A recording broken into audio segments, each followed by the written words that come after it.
What's going on, everyone? Bancroft here, once again, to kind of bring you another update video. And once again, it is just me because it's kind of late and I didn't really feel like reaching out to anybody else.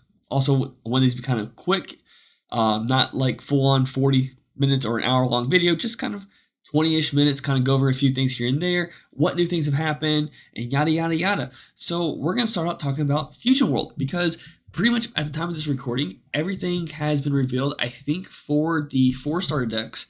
And we've gotten 4 cards revealed on the set card as well. One of those cards is a card I had to translate, though, because, yeah, there's not an English version out for it yet. And hopefully my translation is correct for it. But I'm not going to go over the entire set like, oh my gosh, let's go over every single card. Just kind of giving my initial opinion of this. And are we here at Attacker Productions going to play this card game? Short answer, a lot of people from our shop isn't actually interested in playing this game.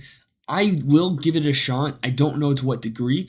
I will for sure be downloading the digital content or digital client when it's available, but I don't know if I'm going to be able to invest into a whole nother card game because I do want to fully invest still into Masters. I still want to play Lord Kano have a chance, and I'm also trying to save up for a wedding, so it gets a little bit harder when I'm trying to figure out where my money needs to go because I don't have a lot to kind of just put out there right now. But yeah, let's talk about the 4 decks. So we had the 4 colors, which was revealed, I think, back in one of the cons. We had the 4 leaders that were showcased with the boxes, I think. And then now we kind of have the idea of the whole deck. And we're going to start with red first. So red is the Goku leader, very similar to Dragon Ball Masters, which I'm sure all of you have seen this already. So that's why I'm not going to kind of go into full-on breakdowns for it. But the big key difference here is that normal leaders are 15K. Awakening leaders are 20K for the most cases. Some leaders are actually a little bit higher than that, but hey, that is what it is. There's no counter windows here. So it's very similar to kind of like, I get to do what I want to do, then you get to do what you want to do on your turn. Now, some cards do have blocker on them, and yeah, so let's kind of just quickly go over it. Very similar to the card game, a lot of these cards themselves are either going to be unplayed draw card or have some form of power boost on said turn. We have cards that have double strike. We have cards that still have crit. Very similar keyword skills. Nothing to it. They're trying to keep it similar to Masters, but very simplified. So in this case, Beerus, it is 3 energy to play, 1 red. Crit, when attacking, choose one of your battle cards and it gets plus 5k return. Red has from what I'm gathering here so far, red has a lot of cards that will give a boost to themselves. In this case, Beerus will gain a boost. Krillin gains a boost. I think the Gohan, choose one of your opponent's battle cards and he gets minus 10k for the power of return when this card attacks. And Whis is very similar as well, but it's on play, you neg one of your opponent's cards by 5k. So a lot of similar to what red does already, I think, in Masters, where it just has a lot of negging out possibilities, or you just even getting boosting here and there. And then the 2 extra cards, to kind of go over them. For 1 red, activate battle, choose, this is the Kamehameha one, by the way. Choose your leader or up to one of your battle cards that gets plus 15k power for the battle. Then choose one of your opponent's battle cards that gets minus 5k for the turn. Initially, if you're trying to get rid of either a threat on the board, that's not the leader, obviously, you could get a 20k boost just for 1 energy. And then the other one is the God Kamehameha, which if you have no battle cards, reduce this cost in your hand by 1, making a 1 red energy, and then choose one of your opponent's battle cards with 30,000 power or less and KO it. Pretty much every color has something very similar to this, which is kind of nice. And as a flat overall kind of conversation real quick, super combos, they work completely different. You haven't seen that yet. They do nothing on your turn. They're just a 10k combo, but during your opponent's turn, they're a 20k combo. And truth be told, I actually like this idea. Yes, I do love the idea of my super combos that give me draw powers or have other cool effects, but for a game that's trying to be more simplified, I like this idea that super combos are great as a defensive tool, or they're just the exact same card as a offensive tool. So kind of want to hang on to these for those when your opponent's going for game type pushes. Also, I love how Shin is a 7 cost card. Like, you don't want to play these cards at all. Moving over to the blue is primarily the Vegeta deck. And I love how this deck is very themed, which I believe in the essence of Vegeta itself. A lot of the cards have the ability to kind of gain some form of benefit if you have 7 or less cards, which means as soon as you get cards, you kind of want to get rid of those cards. So you're comboing those cards off, you're playing those cards, you're just going all in on everything you do. That way you get the additional power boosts. For example, the leader has an activate main. If you have 7 or fewer cards in your hand, this card gains 15k power for the turn. Like I said, there's no negates. So if your opponent doesn't have a blocker on board, you're just going to get this 35k attack out of the way, which is kind of nice. Now, speaking of blockers, I failed to mention earlier in red, I don't think any blockers were dropped for the starter deck, but we do have a blocker for sure in the blue deck, which is Bulma. But every other card in itself, like I said, has ways of kind of benefiting. So like the Gohan, permanent, your turn, if you have 7 fewer cards in your hand, this card gets plus 15k. So it's 3 energy for a 35 attack. The Goten and Trunkses are pretty much just useless cards, or really just play and then combo off. But the Gotenks itself, there is a 4-drop Gotenks, which on play, if you have 7 fewer cards in your hand, you can add the Trunks and Goten back to your hand from your drop, which allows you to just kind of get those combo pieces out again. So initially, if you had the right cards in your hand set up, you could boost the leader, swing, combo both those 2 cards off, making it a 45k attack, and then you pay the 4 energy to play Gotenks, add those 2 cards back to your hand, and then swing again with Gotenks, and you can either hang on to those 2 cards for a defensive push on your opponent, or just make another 35k attack. Like, I like the idea of just blue is like, hey, have a few cards in your hand because we will give you more benefits for doing this. And then moving over to green, which I actually like this deck a lot so far. When Broly is awakened, he goes from 15 to 25 instead of going from 15 to 20. But there is no on-attack stuff. It's just now activate main. Once per turn, place one of your energies in your drop, draw 1 card, and this card gets additional 5k power for a turn. Now, at first you kind of go, oh man, I had to sacrifice my energy to do this. There are a lot of cards in this deck that just ramp you.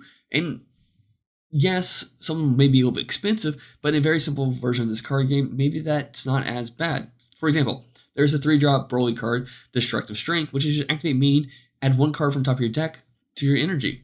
And then we have the Turles, which comes with the starter deck as well, which for 5 energy, you play this card, and then on play, adds 1 card with a cost of 3 or more from your drop to your energy. So early on, kind of establishing cards where you can. Turn 3, you can pay the 3 to go ahead and ramp again. You can snipe that energy. That way you're not kind of losing your the curve to it. And then on turn 5, you can play Turles, put an energy back in there for yourself. Like you might, if you charge that turn as well, cool, now you're at 6 energy. And if you happen to have still had the 3-drop Vegeta on board, it gets a boost for having 6 or more energy. Then after you attack with the Vegeta, you use the leader's ability to pop in energy to get draw a card, gain the 5k boost. Like, it's just really good on the idea of just kind of cycling cards again in a different way than blue does, where blue's kind of like, hey, like I said, the Gotenks, add it back to your hand on play. This is like, just add it back to your energy and keep this momentum going instead. But yeah, also another interaction I like with the green ones is the Paragus mixed with the Shamillions. Hopefully I'm saying it right. Probably not. But the Paragus is activate main. Keep in mind, Paragus costs 2 to play. But activate main if your leader is Broly and you have no Shamillions battle cards, play up to 1 from your drop. Then it costs 1. And the one that is in the starter deck is a blocker. So all you got to do is turn 1, pay this, boom, stop the attack from hitting you. Because your leader does get to draw 1 when attacking on the unawakened side. So you kind of want to probably stay there as much as possible as you can, just so you get where you get your energy where you want to get, have your energy where you want it to be at, while not hurting yourself in the long run. Because like I said, the leader won't get it on the backside or on the awakened side, won't get a draw, so you have to sacrifice energy. But then if you do it too much, you're messing up your curve and you may mess yourself up in the long run. Because, turn 4, you charge a 4 for energy, you haven't ramped at all, and you use the leader's ability, boom, you go down to 3 energy, now your opponent is now a 1 energy curve ahead of you. Now, granted, in Fusion World, if you go second, you do get a free energy, just kind of floats there until you use it, and then it goes away. So you can kind of benefit that if you are playing the Broly deck, and you go second, you kind of can use that as a kind of way of boosting your curve. And next we're going to talk about Frieza, which is, I think, what a lot of people, and myself, also agree that this deck, or this leader, may be very good. So normally draw 1, but the Awaken is at the end of your turn. It has an effect where you choose up 2 of your battle cards, switch them to active mode. So normally in trying to maintain your opponent's pressure, you are going back and forth between attacking their leader or taking out the battle cards they have on the board. But if you're establishing cards, once you establish 2 cards every turn, you're just reseeing those cards back in active mode. And as long as your opponent can't get rid of them with a skill, you're always going to have 3 cards that are going to attack your opponent regardless. And then resand them. And as the game goes on, you're putting better cards out there on the board, which you're able to resand those cards instead, because your opponent let your opponent take out the weak ones. I want to swing with the higher attack power cards just to make sure my damage is going through. And for some examples of this deck, and because this is a yellow deck, it has very similar yellow themes, which we've already seen in Masters, or like the 1-drop Frieza, which is a 10k, but on play, you choose one of your opponent's battle card and you switch to rest mode. So you already have ways of manipulating your opponent's board, especially if they have blockers on board. You pay one to get rid of their blocker. Now, the blockers we've seen so far are all pretty much 5Ks, so I know red can get rid of those, and I think blue has a way of getting rid of that as well. I don't know if green, the top of my head as of right now, has a way of getting rid of it. Yeah, the only way green can get rid of it is with the big 8-drop Broly. But that's a turn. Depends how you manipulate your energy and whatnot, because you also want to keep, maintain focus. But you could do that earlier, obviously, than turn 8. But yeah, being able to pay 1 energy to put a card in rest mode sounds pretty good. And then we have another 1-drop cost card, an activate battle in this case, where you choose one of your leaders or battle cards, gets plus 15k power, and then you choose one of your opponent's battle cards of interest 3 or less, and you switch to rest mode. So it just allows you to just manipulate your opponent's board, and this is a good way of countering itself, I guess, in the mirror matchups, because it's like, oh, you're gonna resend your card, that's fine. I'll just put it back in rest mode, then I'll swing into it afterwards to take care of it. But I will say what I like though about this deck is the King Cold card.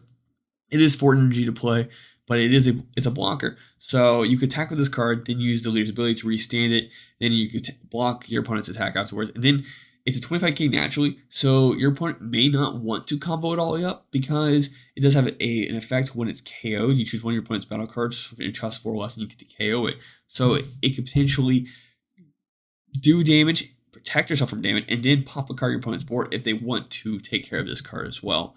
And then the other card we're kind of going to go over is the 5-drop Frieza, which when attacking choose one of your opponent's rest mode battle cards, it can't be switched to active mode during your opponent's next turn. So not only are you trying to keep things pinned down during your turn, but you can also establish this 5-drop, attack with it, say, hey, you cannot resand that card, and then you resand this card and say the King Cold because it's a turn 4, turn 5 play.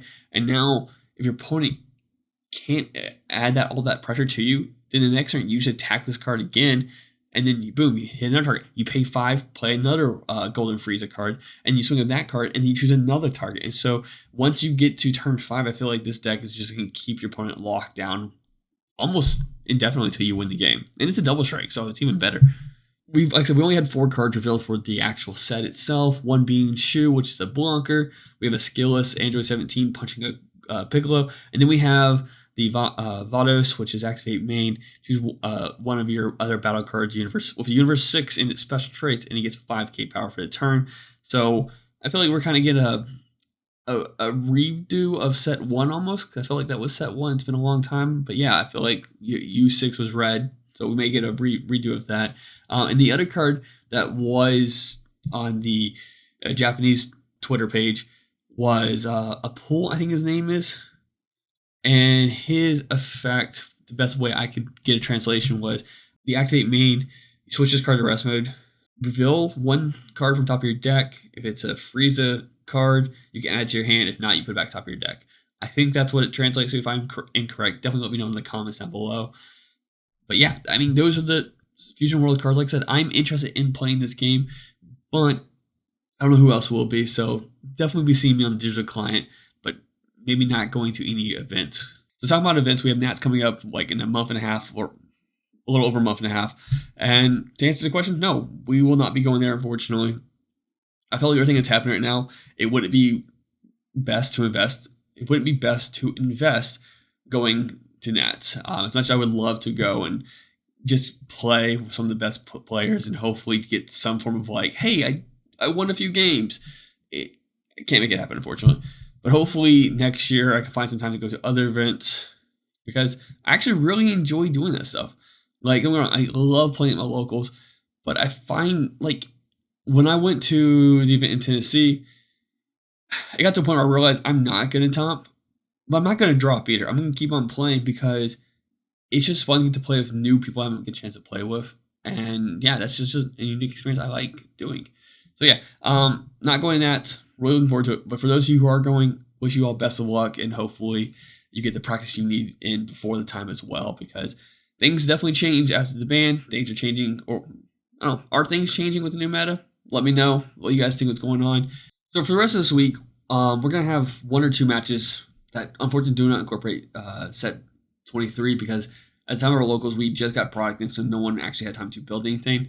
So expect a few games. I think one was Gogeta versus Starter Q, and the other one I think was Vegeks and SS4 Bardock. I'm not sure 100% sure at the time, but expect one of those, if not both of those, on the channel later this week. Expect a couple of profiles that I will be doing on my own, not recording at the shop, because I will not be at the shop next weekend. I am going to pass my camera to Jake and have him record a couple games for us. I told Jake, hey, if anyone brings anything new, let's get that on camera as well. So that way we're kind of showcasing some of the newer stuff. But like always, like, is anything you all want to see, let me know down in the comments, and we'll do our best to kind of get that going. Or at least I will do my best to make those decks and showcase them to some degree as well, or at least my spin on it. But yeah, I think, I don't know what, I don't think there's anything else going on. So let me know what you guys pulled in your boxes that you guys got, or what decks you plan on playing. But that kind of covers up I think what I want to talk about, because I want to keep this kind of short, and I really just want to go over the new Fusion World cards, kind of talk about a little bit what to expect in the future. Like I said, not going to go to events, unfortunately, at least not going to Nats. And hopefully starting next week, we'll start getting more and more gameplays of the newer stuff out. And as a recap, let us know what you want us to see. And like always, thank you all for tuning in. Have a great day. Bye.